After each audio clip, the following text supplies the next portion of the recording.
A monk wakes before sunrise on a small island off the English coast. He has lived here for 20 years. Unbeknownst to him, he will be dead before it is the 8th of June, 793 AD. The monastery on Lindisfarne holds treasures: gold crosses, silver chalices, and manuscripts adorned with jewels. For over a century, monks have lived in peace, untouched by violence. They possess no weapons, no walls, and the nearest army lies in 150 years. No act of aggression has marred this sanctuary. But this calm is about to shatter. 3 ships emerge on the horizon, cutting through the mist. They surge forward, powered by dozens of oars striking the water in unison. Their sails, dark as night, at the prow of each vessel. Carved wooden serpents glare forward with hollow eyes. The men aboard, faces hardened and determined, wield axes, swords, and round painted shields. They have crossed the North Sea for a specific purpose. They know exactly what lies within the monastery. As dawn breaks, the ships reach the shallows, and armed men spill onto the sand, marching towards the buildings with ruthless resolve. The monastery doors splinter open from the outside. A monk, clutching a wooden cross, is cut down. Gold is wrenched from the altars. Silver fills leather sacks. Manuscripts, the product of decades of labor, are flung carelessly to the ground. The only value lies in the metal that adorns. By midday, the island falls silent again. Smoke rises from the ruins, a dark plume against the bright sky. The tide washes blood from the sand, erasing all signs of the chaos that just occurred. The ships have vanished, swallowed by the open sea. No one in England knows where these men originated. No one understands why they chose this place. And no one realizes this is merely the beginning. The invaders who destroyed Lindisfarne do not hail from a powerful empire. They possess no written language, no cities. They come from the frozen edges of northern Europe, a coastline so harsh that farming alone cannot sustain them. The growing season lasts barely 4 months, and the limited farmland is dominated by chieftains. Passed down, second sons inherit nothing. Third sons fade into obscurity, nameless and forgotten. Thus, these men build ships. Their vessels change everything.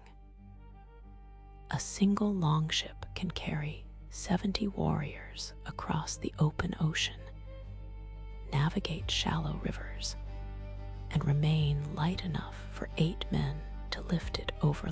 Nothing on earth can match this versatility. No army can predict where they will strike next.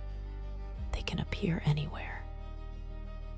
For decades, they have raided Norwegian crews and Danish villages.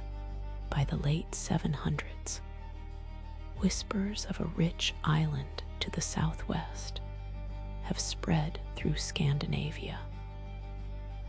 That England brimming with wealth, its monasteries overflowing with gold and silver, and its kingdoms divided 4, sometimes 5 rival kingdoms, preoccupied with their own conflicts, neglecting their coasts. They are close enough to reach in mere days with favorable winds. The raid on Lindisfarne is no accident. It is a test. And England has failed. The following year, they strike the monastery at Jarrow. The year after that, they attack the coast of Scotland, then Ireland, and the trading towns along the English Channel. Ships arrive in spring as the seas calm. Crews raid through the warm months, targeting monasteries, ports, and river settlements. By autumn, they vanish, sailing home with everything they can carry. England is defenseless, lacking a navy or coastal protections, and no single king possesses the authority to unite. The kingdom remains fragmented. Northumbria, Mercia, East Anglia, and Wessex. Each one assumes the threat belongs to the others. With time, the raids grow bolder. By the 830s, Viking fleets no longer arrive in 3s or they stop targeting only monasteries and expand their sights to entire towns. They sail up rivers once deemed unnavigable, appearing inland without warning.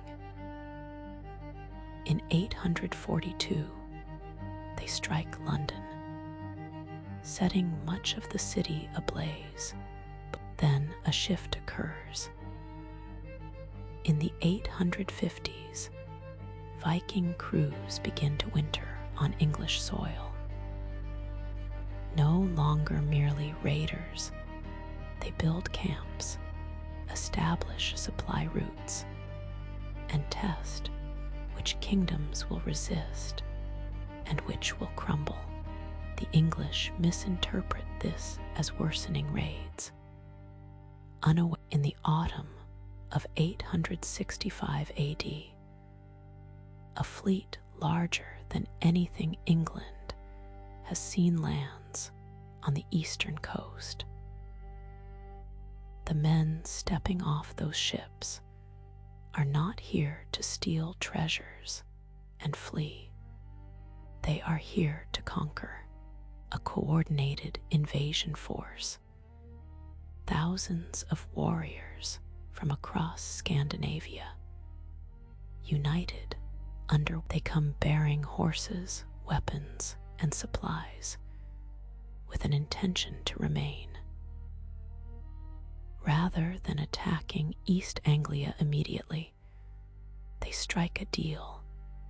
The local king offers them horses, food, and shelter for peace. But this peace is merely the next spring.